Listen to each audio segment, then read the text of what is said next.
Hey guys, I might have to do overdub for some of this, but here is some audio. Sorry about the video quality, but I'm using the camera in the computer. Um, but Garzone gave me a couple of SYOS reads, never tried them. He's like, Ange, you got to try them. He gave me a couple of fours and a couple of three and a halves. He said, three and a halves are pretty hard. They might be all right for you. So I'm going to play two of them. I just put one of each in the water for now. Um, and this is my normal setup, the link, and the Mark 6. My standard setup, I don't really change much of that very often. I have a couple of mouthpiece projects in the works for over the summer. We can get some stuff out to Mr. Nywood, and I just actually recorded an unboxing video for that. But then once, we'll see how that goes. The other thing George said to me is, "Hey, Ange, what size is that mouth? What size is that link?" And I said, "Oh, it's a 7." He's like, "8. Go 8." And I said,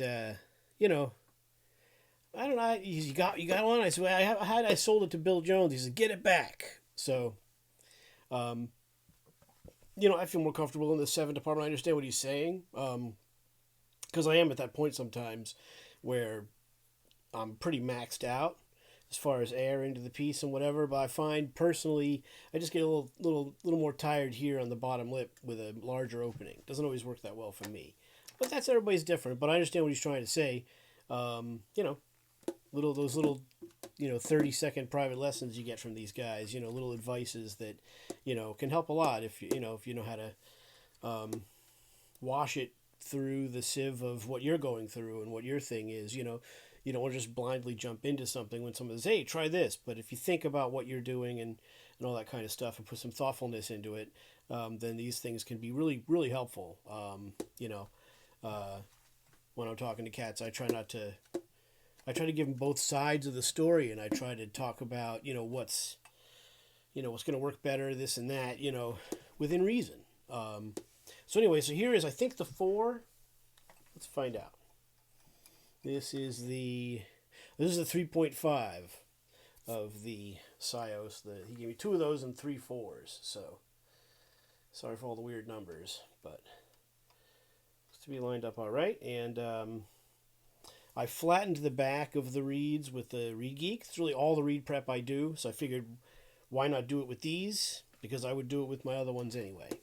And it did take a little fuzz off. They weren't perfectly. The front of the reed is the filed part of the reed, the vamp, I guess it's called. I don't know what the vamp is, but it's pretty smooth. But the back of the reed was a little fuzzy, so I went over it, and it seems to be sealing.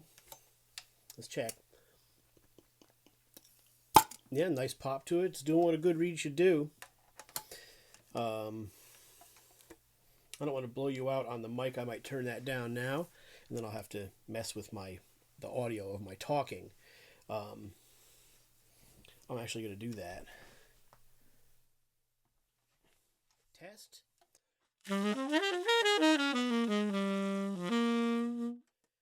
See why George likes them.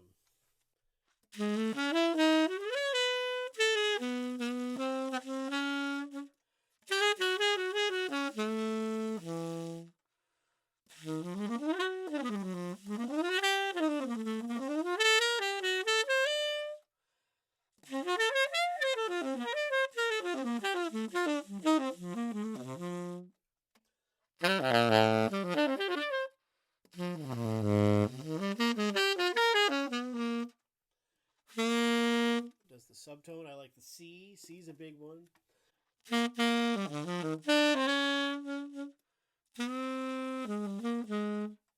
Here where I live, I can't really play that loud, and I can't play for that long.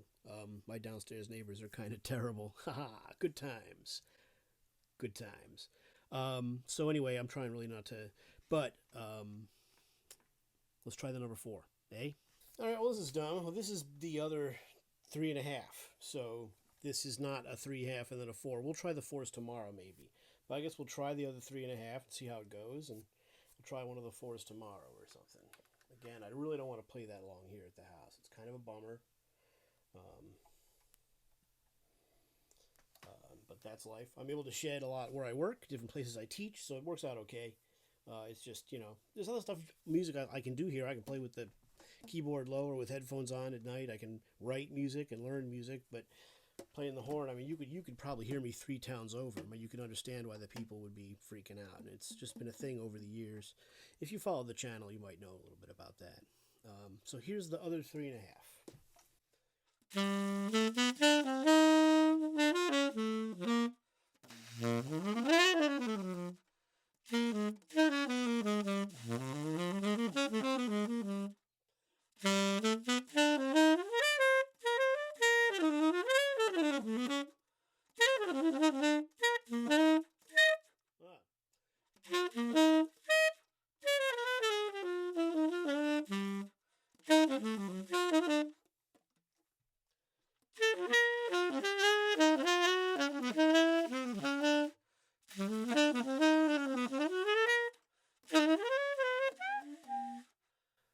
Yeah, I think it's, for me, the 3.5. It's not quite enough up top, and that's why I'm having to back off of it a little bit, which just doesn't work good for me. But if I play on a more open mouthpiece, this would be a nice read in the high register.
Really like it in the middle and in the bottom.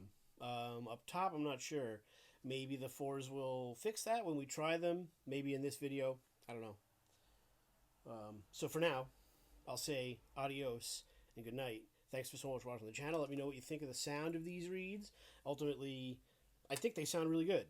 They have a darkness, but also they buzz, and you can push them a little bit. They've got some cut to them so that you can be heard. It seems to work. It's just in the upper register.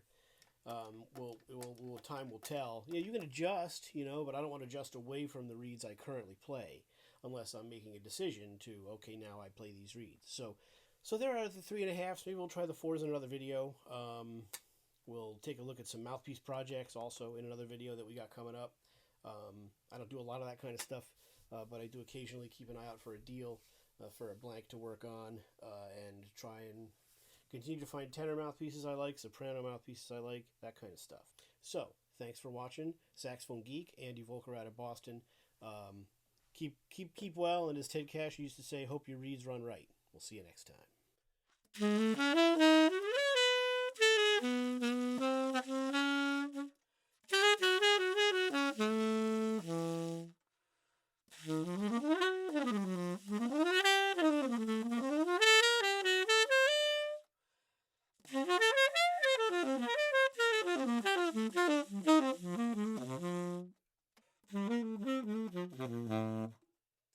Yeah, not bad.